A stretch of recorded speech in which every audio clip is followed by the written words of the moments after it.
duru videosu çəkirəm. Bir videoda 2 dənə şey, yəni nə deyim. Bunu çəkəcəm. Yəni bunları. Bu əgər sabahlamada vlog istəyirsinizsə, hamı video bəyənib abunə olsun mənə. Sabahlamada vlog istəyirsə, bu arada 100 bəyəni istəyirəm. 100 bəyəni gəlsə, tez o dəqiqə neçədə sabahlamada vlog paylaşacağım. Yəni mən də biraz sabahlamada vlog çox sevdiyim üçün sabahlama çox sevirəm. Ona görə sizə bütün yay ancaq sabahlamada vlog yəni ata bilərəm. O zaman danışmamı bitirdimsə, otaq yığışdırma vlogumuza keçək. Bu otağımızın öncəsidir. Belə kravatın üstündə şeylər var, belə. Bura itişimindədir. Bura bu şkafları falan hamısını yığışdıracaq. Birinci bu kravatdan başlayırıq. Bura pastel falan saracaq, çünki pastel yoxdur. Burada nə bir paltarlar var, belə mişqam var, kompüterim var. Böyle xanımın bəzi əşyaları var, mənim könüyüm, bununla əlaqə burada. Bir şortik var, böyle adapter var. Böyle mənim ədyalım var, burada bir padoşkam var. Bunlar falan hamısını düzəldəcəyim. Dostlar, paltarlar falan yaxşı xanım olsun qasına aparlar. Şimdi buralara tez paltarları qatlayaq gəlirik. Qatladım, indi bunu qatlayacağım. Bu arada xanım bütün paltarlarını aparıb indi gətirdi buna. Bu bilmirəm bura hardan gəlib, amma bu anamındır. Qatladım, indi aparım. Masanın üstünə qoyacağım. Amma bu görür neylədir? Çox ağıllı. Sen götürdü atdı ora. Sən də mən kimi insansan. Uy. Mən bu notebook'u da aparım bu arada. Belə telefonun şeyi var burada. Para qatar. Orada hiçbir kabımız var. Alsın ben mişkumlu.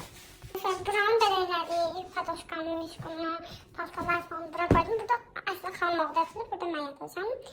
Şimdi bu stolun üstüne bakın. Kalma odası tutuyorum. Çok dayanırsam beni öldürecek. Kalma odası pastayı getirene kadar ben de bura açım. Bu nə pambığıdır? Pambıq var səbəb. Çünki mən ayağım bütün o ilkdən milçək dişləyib, axşama spit vururam, belə saxlayıram. İndi pastelimizi gətirdilər. Bunlar mənimdir, padoşka üzülən şey. Bilmirəm də bunun adını. Mən ayağım o ilkdən milçək dişləyib deyə mən axşamını belə spit vurub ayağıma yapışdırıram. Səhər belə qopur, yadımdan çıxıb götürmək. İndi mən belə elədim də, taxdım hamısını. Bir dənə takıntım var. Mən padoşkamı bir şey dokunulmasam yata bilmirəm. Sıxaq biraz. Bu tam belə vanilda, yəni. İndi o bir sözünə də sapacam, amma birazdan. Güzel. Aha, məhkəmə etdiklərədilər. Bəsini anamın deyil. Ağladım. Buraya yığışdırırıq. Bir qabım var, indi bunu sətə geçeceğim şey. Bu şkaf çox tərtəmiz, onu görüb dəyməyəcəm ara. Buraya yığışdırırıq bu ikisi rəfə. Mən buranı boşaltdım, yığacam sablarını. Dostlar, bütün testləri falan yeni buraya yığdım. Bunları buraya yığdım. Lüğətdə bilmin, lüğətdə nədim qaydalar belə. Burada dəftərləri. Mən bura qələm. Bu mənim qələmimdir. Bu da bacımın ıvır zıvırlardır. Ben burada setlerim, üzüm, bunlar hamısı taxıram da. İndi bunları burada koymuşum biraz rahatlamaq üçün. Bu da sonrası belə. Deyəcəyiz bu sumka nədir? Bayaqda ömrümdə bütün videoda bu görsəniz. Dostlar, bu mənim sabahki yəni yolculuk sumkamdır. İçində nə istəsəz var. Bu da sonrası dostlar. Belə. Her yeri yığışdırdık belə. Silmək qalıb, yerləri də pasosmaq qalıb.